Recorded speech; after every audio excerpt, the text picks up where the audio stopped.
बोलो जयकारा बोल मेरे श्री गुरु महाराज की जय। अमर ज्योति दर्शन।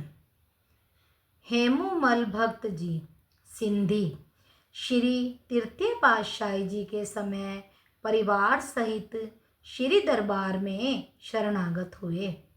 हर एक के दिल की भक्ति, श्रद्धा एवं लगन अलग अलग होती है। इन भक्त जी के दिल में श्री तृतीय पातशाही जी महाराज, श्री चतुर्थ पातशाही जी महाराज तथा श्री सद्गुरुदेव जी महाराज, श्री पंचम पातशाही जी के समय में भी श्री चरणों में अटूट श्रद्धा एवं प्रेम था। गुरु दरबार की सेवा इतने हित चित्त से करते थे कि मानो वही जीवन प्राण हो। श्री गुरु आज्ञा पालन, भजन सुमिरन एवं ध्यान में भी पूरा नियम निभाते। ऐसी सच्ची भावना और दृढ़ निष्ठा होने पर कुदरत की सब शक्तियां भी सहायक हो जाती हैं। श्री सद्गुरुदेव जी महाराज, श्री पंचम पातशाही जी के समय उनकी सेवा गेहूं पीसने पर लगी हुई थी। प्रतिदिन वह 10 बोरियां पीसते और त्योहारों पर जितनी अधिक संगत आती उतनी अधिक बोरियां पीस कर ही छुट्टी करते। एक बार जैसे ही वे अपनी सेवा में रत थे और अभी 5 बोरियां पीसने वाली पड़ी थी तो एकदम उनकी आंखों के आगे अंधेरा छा गया और वे वहीं बेहोश होकर गिर गए। बेसुध अवस्था में उन्होंने देखा कि वह शरीर छोड़ चुके हैं और धर्मराज जी उन्हें लेने के लिए आ गए हैं। धर्मराज जी अपने दूतों से कह रहे हैं कि जल्दी करो, इसके श्वास पूरे हो चुके हैं और इसे यहाँ से ले चलो। भक्त जी उनसे पूछने लगे कि तुम कौन हो और मुझे कहाँ ले जाना चाहते हो। आगे उत्तर मिला, मैं धर्मराज हूँ। हर प्राणी की मृत्यु पर मुझे उसे उसके कर्मों का हिसाब करने के लिए मृत्यु लोक से ले जाना ही होता है। भक्त जी ने जोरदार आवाज में कहा, धर्मराज जी, आप मुझे ले जाने वाले कौन होते हैं? अभी तो मेरी 5 बोरियां आटा पीसने वाली पड़ी है। मैं सेवा को अधूरी नहीं छोड़ सकता। मैं पूर्ण सतगुरुदेव जी महाराज का सेवक हूँ। आप मुझे उनकी आज्ञा के बिना कहीं भी नहीं ले जा सकते और ना ही मैं जा सकता हूँ। क्या आपने मेरे श्री गुरु महाराज जी से जाकर आज्ञा ली है? धर्मराज जी असमंजस में पड़ गए। क्या करें और क्या ना करें।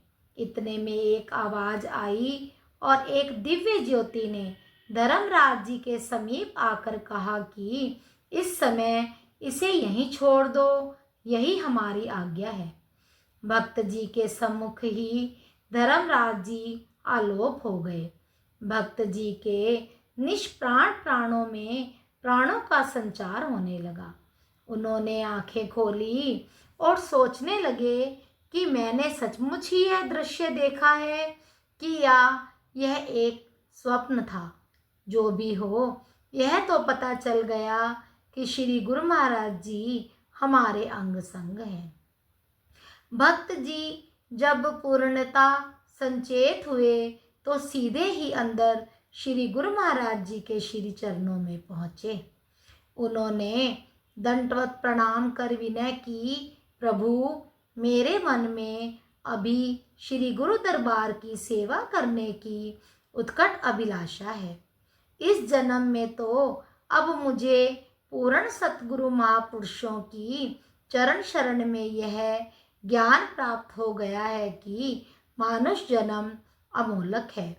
इसमें इंसान सेवा, सुमिरन, ध्यान और जितनी भी भक्ति कमाना चाहे कमा सकता है, अपने जीवन को सफल बना सकता है और श्री चरणों में समा सकता है।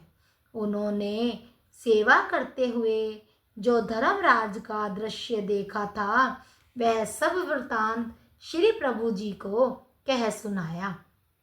आपने फरमाया, हे मोमल, तुम्हारी श्रद्धा, विश्वास, प्रेम तथा सेवा के प्रति अविचल भावना को देखकर हम तुम पर प्रसन्न हैं। तुम्हारे दिल में जब तक सेवा करने की इच्छा है तब तक नित्य प्रति 5 बोरियां गेहूं पीसने की रह जाए तो सेवा से छुट्टी कर लेना। इस प्रकार जब तक चाहो सेवा करो। भक्त जी महाप्रभु जी का आभार प्रकट करते हुए प्रसन्नचित्त पुनः अपनी सेवा पर पहुंच गए। कुछ समय के लिए उनके पास एक भक्त जी भी सेवा के लिए आया करते थे। उसे भी उन्होंने यह श्री वचन सुना दिए कि मेरी अनुपस्थिति में भी 5 बोरियां गेहूं हमेशा पड़ी रहनी चाहिए। इस प्रकार कुछ वर्षों पश्चात जब उनका शरीर कुछ शिथिल होने लगा तो उन्होंने महाप्रभु जी से क्षमा मांगी। श्री आज्ञा पाकर उन्होंने सारी बोरियां पीस दी और अविचल भक्ति करते हुए श्री प्रभु जी के धाम में स्थान पाया। बोलो जयकारा, बोल मेरे श्री गुरु महाराज की जय।